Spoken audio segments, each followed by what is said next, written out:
You can go.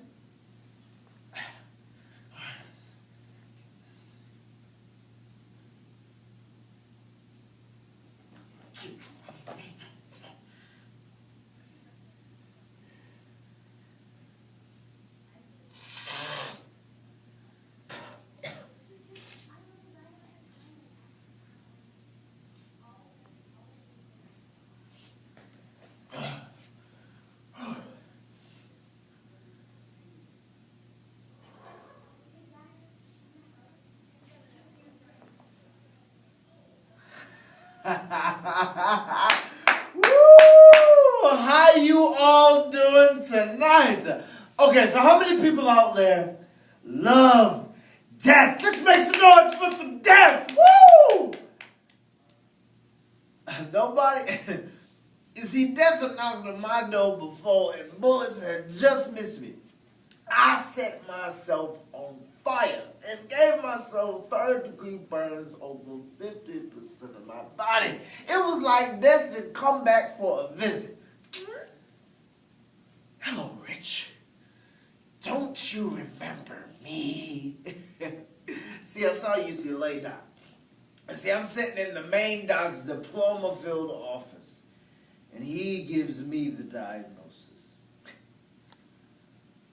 Multiple sclerosis.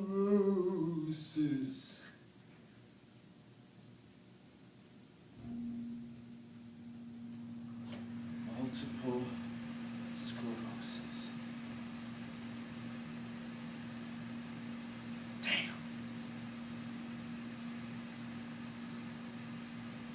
When Richard Pryor first stepped on the Sunset Strip, millions of comedians in America bowed down to his ability to make us all laugh. But this king of comedy had a stroke. From the stage to the drugs, women, and a crippling disease, all these life experiences shaped him to be the man that he was, that rose to fame and died a legend.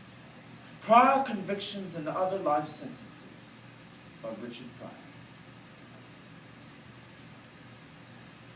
See, I didn't know what the hell to think when the doctor came to me and told me that I had a multiple sclerosis. 8 years have passed since that fateful day. And now I know more about MS than some of these doctors.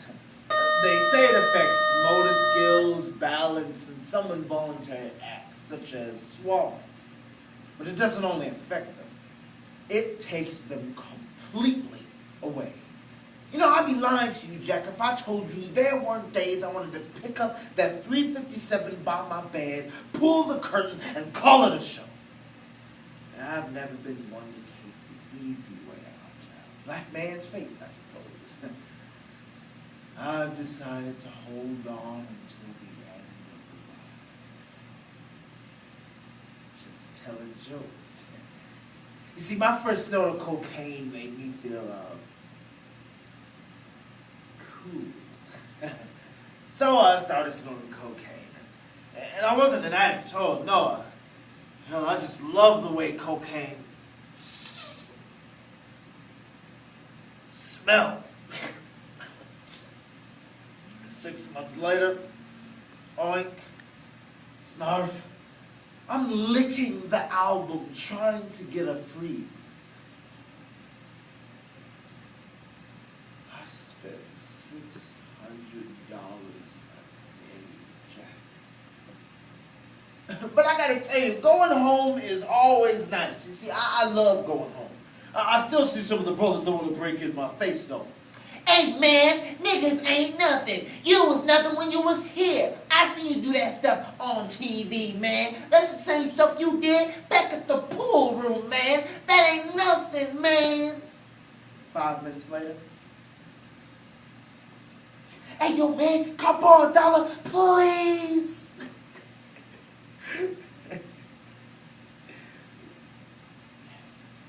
You know, one night after nonstop drinking and snorting and smoking and drinking and snorting, I succumbed to a paranoid high. I had locked myself in my bedroom and was rocking myself on my closet floor, and And I kept seeing visions of people that were stalking me, trying to kill me, and I kept getting up and checking the locks on my apartment door, see, and I just kept turning them and turning them and turning them and turning them. Then I stopped and kept seeing more people. Then I just kept turning them and turning them. And then I just couldn't stop, and I just kept getting up and I just kept turning them and turning them. Then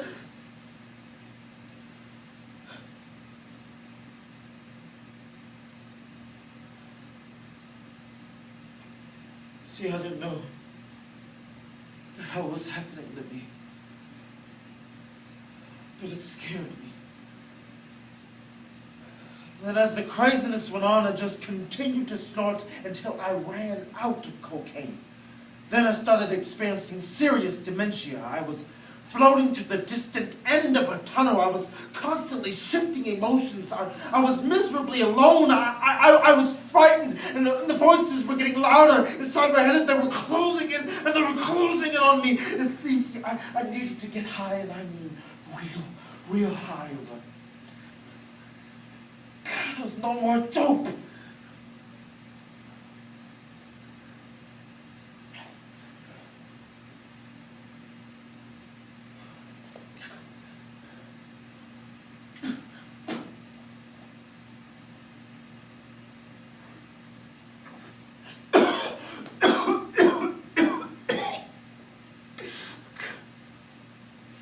God, what do you want me to do? Huh? What would you like the great Richard Pryor to do?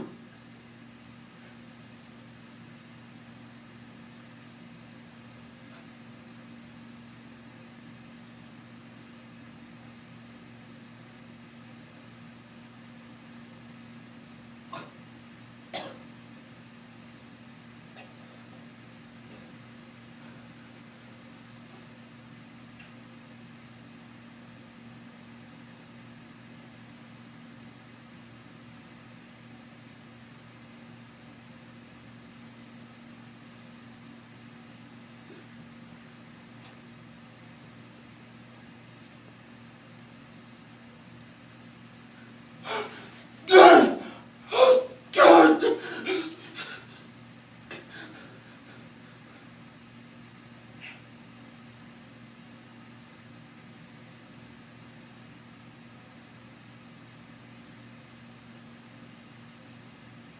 I didn't feel a thing. And then in my delusion, I jumped out of the window and started running down the street like a madman. I had lost my mind.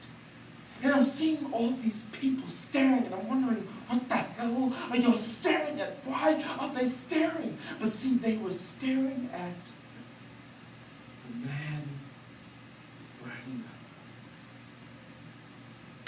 But I gotta tell you, Catching on Fire, see, that stuff is really inspiring. See, they should use that for the Olympics.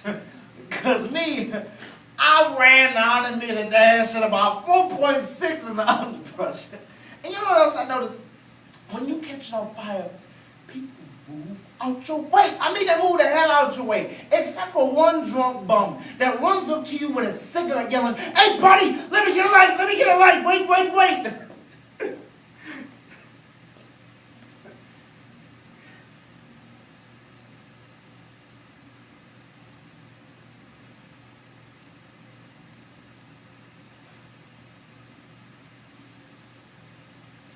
See, in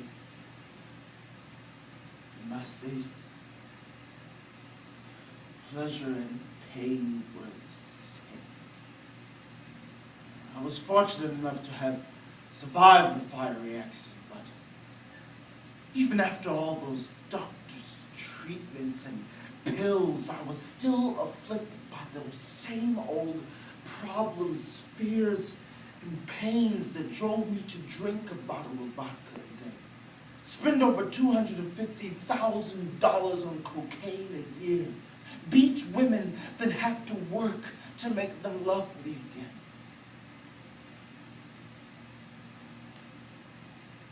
Only this time the scars I now had on the outside now mirrored the ones I had on the inside my entire life.